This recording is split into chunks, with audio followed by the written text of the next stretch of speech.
نحمده ونصلي على رسوله الكريم اما بعد۔ تعارف سورہ مؤمن۔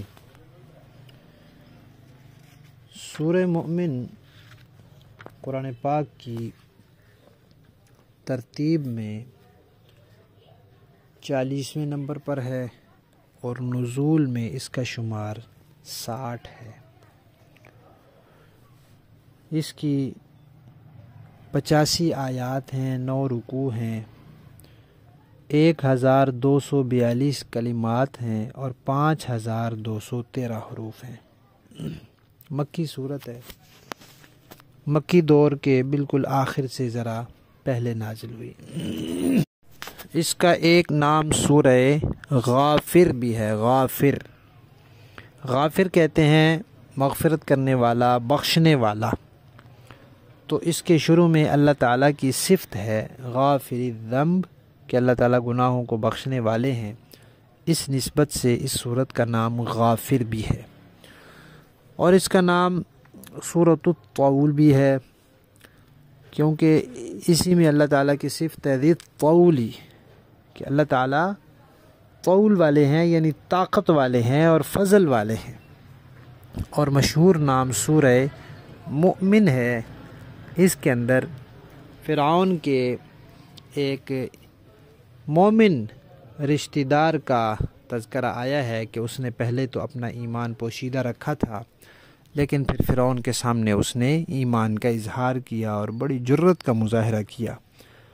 تو وہ چونکہ ایمان والا تھا، مؤمن تھا، اس کا اس میں تذکرہ آیا ہے، اس لیے اس سورت کا نام سورہ مؤمن بھی ہے۔ اس سے پیچھے جو سورت گزری ہے سورہ زمر، سورہ زمر کے آخر میں ماننے والوں اور نہ ماننے والوں کے نتیجے کا تذکرہ تھا، کہ ماننے والے یعنی متقین اور نہ ماننے والے یعنی مجرمین۔ وسیق الذین اتقوا اور وسیق الذین کفروا۔ یہ جو صورت ہے اس کے شروع میں بھی اللہ تعالیٰ نے دونوں گروہوں کے نتائج کا تذکرہ کیا ہے، اور اسی طرح سورہ زمر کے آغاز میں قرآن پاک کی صداقت کا تذکرہ تھا، سچائی کا تذکرہ تھا۔ یہاں بھی قرآن پاک کی صداقت اور سچائی کا ذکر اس صورت کے آغاز میں ہے۔ اسی طرح اس سے پچھلی صورت سورہ زمر، اس کے آخر میں توحید کے لیے اللہ تعالیٰ نے عقلی دلائل کا تذکرہ کیا تھا، کہ عقل کی روشنی میں اللہ خالق کل شیء وغیرہ، اور یہاں اس صورت کے آخر میں بھی اللہ تعالیٰ نے عقلی دلائل کی روشنی میں توحید کا تذکرہ کیا ہے۔ یہ صورت حامیم کے لفظ سے شروع ہو رہی ہے۔ حامیم حروف مقطعات میں سے ہے۔ مقطع کا معنی ہوتا ہے کاٹا ہوا، تو یہ کاٹ کاٹ کے الگ الگ پڑھے جاتے ہیں۔ مثلا اس کو ہم نہیں پڑھا جاتا، بلکہ ہا میم، ہا الگ پڑھا جاتا ہے، میم الگ پڑھا جاتا ہے۔ تو قرآن پاک میں یہ کئی جگہ آئے ہیں، اور ان کی مراد اللہ تعالیٰ جانتے ہیں، اور اللہ تعالیٰ نے ہو سکتا ہے نبی پاک صلی اللہ علیہ وسلم کو ان کے معنی بتائے ہوں، لیکن نبی پاک صلی اللہ علیہ وسلم نے امت کو نہیں بتائے۔ اسی میں امت کے لیے امتحان ہے کہ بس معنی معلوم نہ ہونے کے باوجود ایمان لائیں کہ اس سے جو بھی اللہ کی مراد ہے اس پر ہمارا ایمان ہے۔ اور اس کے بعد آگے صورتیں ہیں، 7 صورتیں یہ مسلسل جو حامیم سے شروع ہو رہی ہیں۔ سورہ حامیم سجدہ ہے، سورہ شورى ہے، سورہ زخرف ہے، سورہ دخان ہے، سورہ جاسیہ ہے، سورہ احقاف ہے۔ یہ سب حامیم سے شروع ہو رہی ہیں، اس لیے ان کو حوامیم 7 کہتے ہیں، اور آل حامیم بھی کہتے ہیں۔ اور یہ ساری مکی صورتیں ہیں۔